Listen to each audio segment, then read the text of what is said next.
Hello students, आज हम देखेंगे मौद्रिक नीति। जो पिछली वीडियो में देखा था उसमें रिवर्स रेपो रेट के बारे में डिटेल्स में जानना था, जिसमें 2 ही पॉइंट देखे थे और इसमें ढेर सारे पॉइंट बचे हुए थे। तो उसमें पहला है फैक्ट हैं, ये सभी फैक्ट हैं, ठीक है। इसमें एमसीक्यू नहीं है और ये सभी फैक्ट हैं, चाहे वो रिवर्स रेपो रेट हो, बैंक दर हो या जो भी हो, जो भी मॉनेटरी पॉलिसी के अंतर्गत आते हैं। तो हम लोग देखें, पहला क्या है, जब बाज़ार में नकदी का संचार ज़्यादा हो जाता है। नकदी मतलब कैश का संचार ज़्यादा हो जाता है, यानी मार्केट में इसका क्या होता है, इनफ्लो हो जाता है, ठीक है, ज़्यादा हो जाता है। तो आरबीआई रिवर्स रेपो रेट बढ़ा देती है, ठीक है। और इससे बैंकों को ज़्यादा ब्याज मिलता है और वह अपने पास मौजूदा रकम आरबीआई में जमा कराते हैं। रिवर्स रेपो रेट सामान्यतः रेपो रेट से कम होता है। ये क्वेश्चन एग्जाम में पूछे जाते हैं कि जो रिवर्स रेपो रेट है वह सामान्यतः किससे कम होता है, तो रेपो रेट से कम होता है, ये इम्पोर्टेंट है। उसके बाद रिवर्स रेपो रेट किसी देश की अर्थव्यवस्था को प्रभावित करने में मुख्य भूमिका निभाती है। सही बात है। क्या होता है रिवर्स रेपो रेट, किसी भी देश की अर्थव्यवस्था को प्रभावित करने में इसका मेन रोल होता है, ठीक है। अब रेपो रेट क्या है, तो इसका तात्पर्य वह ब्याज दर, यानी रेपो रेट है क्या, पहले ये जान लें। इसका तात्पर्य वह ब्याज दर जिस पर आरबीआई वाणिज्यिक बैंकों या बैंकों को पैसे उधार देता है, ठीक है। यानी आरबीआई क्या करता है, पैसा उधार देता है किसको, कमर्शियल बैंक को। कमर्शियल बैंक मतलब पीएनबी हो गया, एसबीआई हो गया, ये सभी को क्या करता है, वो पैसा उधार देता है रेपो रेट के आधार पे। और रिवर्स रेपो रेट में क्या होता है, रिवर्स रेपो रेट में इसका उल्टा होता है रेपो रेट का, यानी उसमें वाणिज्यिक बैंकों से उधार लेता है, इसमें वाणिज्यिक बैंकों को उधार देता है। यही अंतर है repo rate reverse repo rate.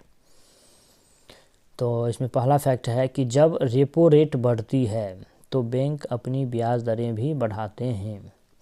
सही बात है, जब रेपो रेट बढ़ेगा तो इससे बैंक अपना इंटरेस्ट रेट भी बढ़ा देंगे। तो रेपो रेट में वृद्धि के बाद उधारकर्ताओं के लिए मासिक किस्तें यानी ईएमआई बढ़ जाती हैं। सही बात है। रेपो रेट का इस्तेमाल अर्थव्यवस्था में महंगाई को नियंत्रित करने के लिए किया जाता है। किस चीज़ को, यानी जो महंगाई है उसको कंट्रोल करने के लिए किया जाता है, ठीक है। और नेक्स्ट है बैंक दर। बैंक रेट क्या है, यह वह न्यूनतम ब्याज दर है जिसे केंद्रीय बैंक घरेलू बैंकों को यानी कमर्शियल बैंकों को ऋण देते समय वसूलता है। इसे बैंक दर कहते हैं। यानी जो लोन देगा वो कमर्शियल बैंक को, जैसे एसबीआई हो गया, पीएनबी हो गया, ये सबको लोन देगा, ओरिएंटल बैंक कॉमर्स हो गया, ये सबको जब लोन देगा तो उस समय जो वो रेट वसूलता है उसको बैंक रेट कहते हैं। तो बैंक दर में बढ़ोतरी से वाणिज्यिक बैंकों के ऋण लेने में ज़्यादा खर्च करना पड़ता है। इससे बैंकों को ऋण लेने में ज़्यादा खर्च करना पड़ता है और इससे बैंकों को ऋण देने में कमी आती है और धन की आपूर्ति भी घटती है। मैंने यहाँ तक कोई प्रॉब्लम नहीं होना चाहिए फैक्ट में, ठीक है।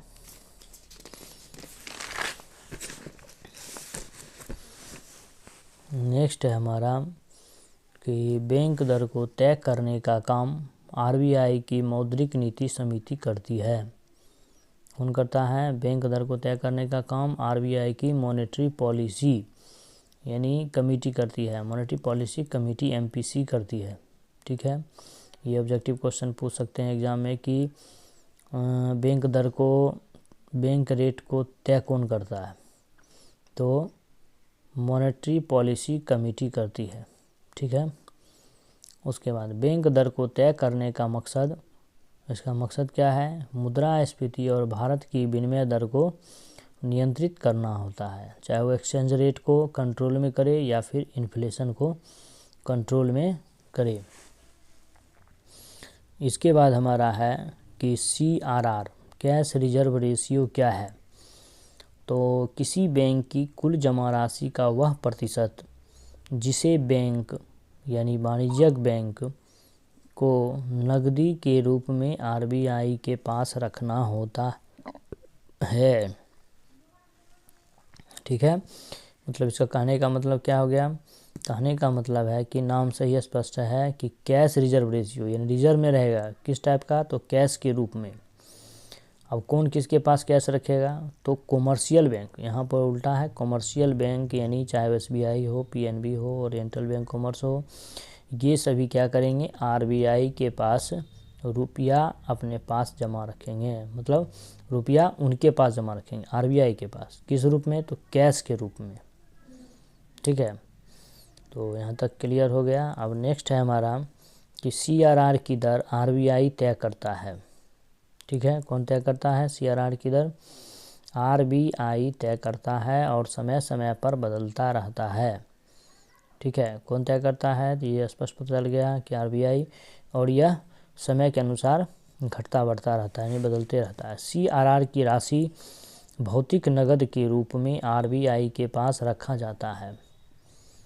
ठीक है, यानी फिजिकल कैश के रूप में RBI के पास रखा जाता है, परिभाषा से यह स्पष्ट था यहाँ पे। ठीक है, नकदी के रूप में रखना है RBI के पास। और RBI CRR की राशि का इस्तेमाल उधार देने या निवेश के लिए नहीं कर सकती है, यानी जो रुपया कॉमर्शियल बैंक जमा रखेगा RBI के पास कैश के रूप में, उस रुपया का इस्तेमाल वह उधार देने या फिर इन्वेस्टमेंट के लिए नहीं कर सकता है। ठीक है, इसके बाद CRR वित्तीय प्रणाली की स्थिरता बनाए रखने और मुद्रास्फीति को नियंत्रित करने में मदद करता है। ठीक है, CRR क्या करता है, वित्तीय प्रणाली की स्थिरता बनाए रखने और मुद्रास्फीति को नियंत्रित करने में मदद करता है। इसके बाद नेक्स्ट है, जब मुद्रास्फीति बढ़ रही होती है तो RBI CRR को बढ़ा देता है एवं इसके विलोमशः। इसका मतलब क्या हुआ, यानी जब मान लेते हैं कि अर्थव्यवस्था में मुद्रास्फीति अर्थात इन्फ्लेशन बहुत तेज़ी से बढ़ रहा हो, तो उस कंडीशन में CRR को क्या करेगा, RBI बढ़ा देगा। क्यों बढ़ा देगा, तो बढ़ाने से बेनिफिट क्या है, तो जैसे ही बढ़ाएगा CRR को तो लोन लेने की क्षमता क्या हो जाएगी, कम हो जाएगी, क्योंकि उसका रेट, इंटरेस्ट रेट भी क्या हो जाएगा, बढ़ जाएगा। एवं इसके विलोम से, यानी जब मुद्रास्फीति घट रही होती है तो CRR को भी कम कर दिया जाता है। विलोमसा का मतलब ये हो गया। और नेक्स्ट है हमारा कि जब अर्थव्यवस्था को बढ़ावा देने की ज़रूरत होती है तो RBI CRR कम कर देती है, यानी जो इसका विलोमसा अभी बताए वही इसका मतलब है कि जब अर्थव्यवस्था को अधिक बढ़ावा देना हो, यानी उसका एक्सपेंशन करना हो, अर्थव्यवस्था का विस्तार करना हो, तो उसमें CRR को क्या करते हैं, RBI के द्वारा वह कम किया जाता है। ठीक है, और नेक्स्ट वीडियो में हम लोग सांविधिक तरलता अनुपात को देखेंगे क्या है। ठीक है, सांविधिक तरलता अनुपात यानी स्टैच्यूटरी लिक्विडिटी रेशियो क्या है, और वर्तमान में रेपो रेट हो, चाहे रिवर्स रेपो रेट हो, CRR हो, SLR हो, ये सभी का वर्तमान रेट क्या है, इसको भी हम लोग नेक्स्ट वीडियो में देखेंगे। ठीक है, इसमें कहीं कोई प्रॉब्लम नहीं होनी चाहिए। और वीडियो को देखने के बाद आप लोग ज़रूर सब्सक्राइब करें और लाइक करें, शेयर करें और वीडियो को पूरा देखें, क्योंकि वीडियो को पूरा देखने से आप ही लोग को बेनिफिट होगा। चलिए, धन्यवाद।